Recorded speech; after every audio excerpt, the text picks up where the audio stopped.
স্বামী যদি কোনো কারণ ছাড়াই বাবার বাড়ি যেতে নিষেধ করে, তারপরও গেলে বউয়ের কোনো গুনাহ হবে কিনা?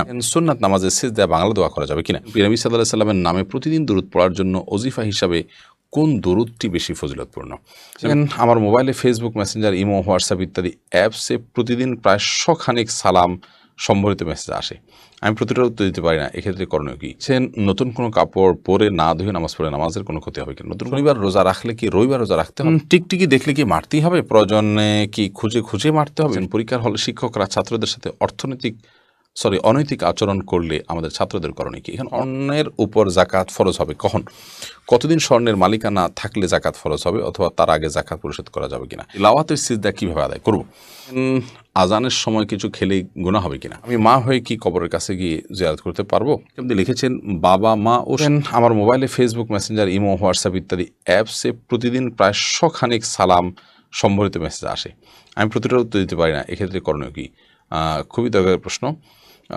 যদি ফেসবুক, মেসেঞ্জার, ইমো, হোয়াটসঅ্যাপ ইত্যাদিতে এভাবে রেডিমেড সালাম কেউ দেয় কপি পেস্ট করে, তারপরেও সেটা আপনার যদি চোখে পড়ে এবং সামর্থ্য থাকে, তখন আপনার সালাত করার তখন সেটা জবাব দেওয়ার চেষ্টা আপনার করা উচিত। আর যদি মনে হয় যে না এটা আপনার রিয়েল, আপনাকে সালাম দিচ্ছেন, তিনি সিরিয়াসলি সালাম দিচ্ছেন, তাহলে সেটা জবাব আপনার দেওয়া উচিত। কারণ নবী করিম কোরআন কারিমে আল্লাহ তাআলা বলেছেন, ইযা হুয়্যিতুম বিতাহিয়্যাতিন ফাহাইয়্যু বিআহসানা মিনহা আও রুদ্দুহা। যখন তোমাদেরকে কোনো অভিবাদন জানানো হয়, তখন সেটাকে তোমরা সেরকম অভিবাদন দিয়ে অথবা তার চেয়ে ভালো কোনো অভিবাদন দিয়ে সেটার রিপ্লাই তোমরা করো, অর্থাৎ পাল্টা জবাব তোমরা দাও। এই জন্য সালামের জবাব দেওয়া ওয়াজিব।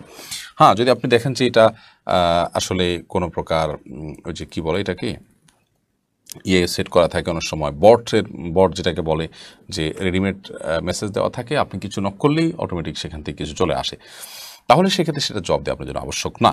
কিন্তু সিরিয়াসলি কেউ লিখে আপনাকে সালাম দিয়েছে, তাহলে সেক্ষেত্রে আপনি পাল্টা জবাব দিবেন, এবং এটাতে আপনার যে কষ্ট হয়, সে কষ্ট হলেও আপনি সওয়াব পাবেন। বিশেষ করে আপনি তো সওয়াব পাচ্ছেন, অতিরিক্ত কষ্ট যদি হয়ও সেটাকে আপনি সহ্য করা উচিত। হ্যাঁ, সীমাহীন হয়, অনেক বেশি হয়, মাত্রাতিরিক্ত হয়, যেটা আপনার নিয়ন্ত্রণের বাইরে, সেটা তো ভিন্ন কথা। আদিবা ইফজা আপনি লিখেছেন, প্রিয় নবী সাল্লাল্লাহু আলাইহি সাল্লামের নামে প্রতিদিন দুরূদ পড়ার জন্য ওজিফা হিসাবে কোন দুরূদটি বেশি ফজিলতপূর্ণ? নবী করিম সাল্লাল্লাহু আলাইহি সাল্লামের প্রতি দুরূদ পাঠের জন্য সবচেয়ে উত্তম শ্রেষ্ঠ হলো দুরূদ ইব্রাহিম, যেটি সালাতের মধ্যে আদায় করেন। নবী করিম সাল্লাল্লাহু আলাইহি সাল্লাম নিজে সেই দুরূদ শিক্ষা দিয়েছেন, সেটা সবচেয়ে উত্তম, সেটা চেষ্টা করবেন পড়ার। যদি কোনো কারণে সেই দুরূদ আপনি না পড়তে চান বা না পড়েন, অন্য কোনো দুরূদ আপনি পড়তে পারেন, যে দুরূদের অর্থের মধ্যে খারাপ কিছু নেই, সেটা মানুষের বানানো দুরূদও হতে পারে। এরপরে ইয়াকিন জামান লিখেছেন, বাড়ির সামনে আমার ছোট্ট সোনামণিকে কবর দিয়েছি। আমি মা হয়ে কি কবরের কাছে গিয়ে জিয়ারত করতে পারবো? রাস্তার ধারে কবর, আপনি রাস্তার উপরে থাকলেন দাঁড়িয়ে, এটি করতে পারেন, কিন্তু কবরস্থানের ভেতরে প্রবেশটা আপনি করবেন না, যেহেতু নবী করিম সাল্লাল্লাহু আলাইহি ওয়াসাল্লাম হাদিসে যাওয়ারাতুল কুবুর বা কবর জিয়ারত করে যে সমস্ত নারীরা বেশি তাদের ব্যাপারে লানত বর্ষণ করা হয়েছে। এই জন্য ফুকাহা একরামের মধ্যে দুইটা মত আছে। অনেক উলামা একরাম বলেছেন অনেক বেশি জিয়ারত করলে সেটা নিষিদ্ধতার আওতায় পড়বে, আর অনেকে বলেছেন না, সাধারণভাবে সর্বাবস্থায় কবর জিয়ারত করা থেকে নারীরা নিজেদেরকে বিরত রাখবেন, কারণ সেখানে গেলে তারা ইমোশনাল হয়ে যেতে পারেন, এবং পুরুষদের গ্যাদারিং থাকে, আরও নানা কারণ থাকতে পারে, হাদিসে নিষেধ আছে। তো নিষেধাজ্ঞার শব্দ অবশ্য সেটি হলো যারা অনেক বেশি কবর জিয়ারত করে পড়ে থাকে সেখানে, তাদের প্রতি লানত বর্ষণ হয়। তো রাস্তার পাশে দাঁড়িয়ে আপনি বাচ্চার কবর দেখতে পারেন, জিয়ারত করতে পারেন, অসুবিধা নেই। শাহরিয়ার এন জুবাইর এর থেকে আপনি লিখেছেন, পরীক্ষার হলে শিক্ষকরা ছাত্রদের সাথে অনৈতিক আচরণ করলে আমাদের ছাত্রদের করণীয় কি? এখানে অনৈতিক আচরণ বলতে কি বোঝাতে চাচ্ছেন আপনি? অনৈতিক আচরণ বলতে তিনি যদি এমন কিছু করেন যেটা গুনাহ, অপরাধ, অবশ্যই এটার প্রতিবাদ করতে হবে এবং সেটি মেনে নেওয়া যাবে না, এবং প্রয়োজন এরকম শিক্ষককে বিচার মুখোমুখি করার ব্যবস্থা করতে হবে। আর যদি এখানে অনৈতিক আচরণ বলতে আপনার নকল সরবরাহ ইত্যাদি করে, তাহলে সেক্ষেত্রেও এটা অন্যায় কাজ। আপনি সেখানে মৃদুভাবে হলেও বাধা দিবেন এবং কর্তৃপক্ষকে জানাবেন, এবং নিজে আপনি অসাধু যে উপায়, এটি সহযোগিতা নেবেন না। জুলেখা খাতুন আপনি লিখেছেন, নতুন কোনো কাপড় পরে না ধুয়ে নামাজ পড়ে নামাজের কোনো ক্ষতি হবে কিনা? নতুন কোনো কাপড় পরলে সেটা ধুয়েই পড়তে হবে, এমন কোনো বাধ্যবাধকতা নেই। কারণ নতুন কাপড় মানেই যে সেটা নাপাক, সেটাতে অপবিত্রতা আছে, এমনটি তো নিশ্চিত নন আপনি, তাহলে এটি ধোয়াটা বাধ্যতামূলক কেন হতে যাবে? তবে হ্যাঁ, আপনারা যদি নতুন কাপড় কেনার পর দেখলেন যে সেখানে কোনো নাপাক আছে, তাহলে ওই জায়গায় সেই নাপাকটা ধোয়াটাই হলো আবশ্যক। অতএব শরীয়তের দৃষ্টিকোণ থেকে নতুন কাপড় ধুয়ে পড়তে হবে, এমন কোনো বাধ্যবাধকতা নেই। এরপরে সিমথিয়া জাহান তুন্নি লিখেছেন, তিলাওয়াতের সিজদা কীভাবে আদায় করব? তেলাওয়াতের সিজদা আপনি সিজদায় চলে যাবেন, 3 তাসবিহ পাঠ করবেন এবং উঠে যাবেন।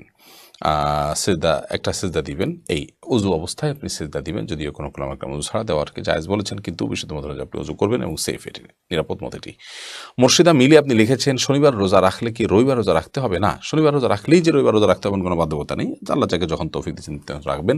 তবে চান্দ্র মাসের 13, 14, 15 তিনটি রোজা রাখা সুন্নত, মাসে যে কোনো দিন 3টা রোজা রাখা সুন্নত। আর বৃহস্পতিবার, শনিবার, এই বৃহস্পতিবার এবং সোমবার এই দিনগুলোতে রোজা রাখা নবী সাল্লাল্লাহু আলাইহি ওয়াসাল্লামের সুন্নাহ। ফয়সাল আহমেদ আপনি লিখেছেন, টিকটিকি দেখলে কি মারতেই হবে? প্রয়োজনে কি খুঁজে খুঁজে মারতে হবে? বিষয়টা নিয়ে খুব দ্বিধাদ্বন্দ্বে আছি, জানাবেন প্লিজ। না, খুঁজে খুঁজেই আপনাকে মারতে হবে এমন কিছু এমন কোনো বাধ্যবাধকতা নেই। বরং আপনার চোখে পড়েছে, উপদ্রব করে, আপনি মারবেন। কিন্তু এটার জন্য আপনি খুঁজে খুঁজে বেড়াবেন, এটার পিছিয়ে পিছিয়ে ঘুরে বেড়াবেন, আপনার অনুসন্ধান করে বেড়াবেন, এই কথা হাদিসে বলা হয়নি। ও স্বামী যদি কোনো কারণ ছাড়াই বাবার বাড়ি যেতে নিষেধ করে, তারপরও গেলে বউয়ের কোনো গুনাহ হবে কি না? বাবা মা বা স্বামী তিনজনের কোনো একজন যদি আপনাকে কোনো কারণ ছাড়া বাপের বাড়ি যেতে নিষেধ করে, আপনি তাদের সে নির্দেশ মানবেন না।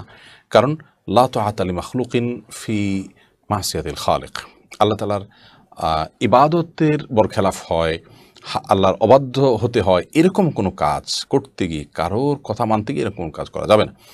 অতএব আপনি বাবা মার প্রতি সুসম্পর্ক বজায় রাখা, তাদের প্রতি ভালোবাসা প্রদর্শন করা, তাদের সাথে সংযুক্ত থাকা, এটা আপনার রক্ত সম্পর্কে মানুষের প্রতি সংযুক্ত রাখার যে কর্তব্য, তার অংশ। যদি স্বামী রাগারাগি করে, তার অগোচরে করবেন, তা থেকে আড়াল করে করবেন, তারপরেও আপনি সম্পর্ক রক্ষা করে চলবেন। আবার এর এই না যে প্রতিনিয়ত আপনাকে কথা বলে যেতে হবে, আপনার তাদের সাথে যোগাযোগ করতে হবে। এই জন্য আপনি আড়ালে আড়ালে থেকে নিজের মতো করে যোগাযোগ রক্ষা করার চেষ্টা করবেন। স্বামী নিষেধ করলেও সেটি মানতে আপনি বাধ্য নন, বাবা মা নিষেধ করলেও সেটা মানতে আপনি বাধ্য নন। মোহাম্মদ ইউনুস মিয়া আপনি লিখেছেন, স্বর্ণের উপর জাকাত ফরজ হবে কখন? কতদিন স্বর্ণের মালিকানা থাকলে জাকাত ফরজ হবে, অথবা তার আগে জাকাত পরিশোধ করা যাবে কিনা? স্বর্ণ যদি আপনার কাছে 1 বছর স্টে করে, 1 বছর যদি আপনার কাছে থাকে, তাহলে সেক্ষেত্রে 1 বছর পর জাকাত আবশ্যক হবে। আপনি যখন কিনেছেন বা আপনাকে কেউ গিফট করেছে, 1 বছর এখন হয়নি, তাহলে তোদের মধ্যে জাকাত আসবে না।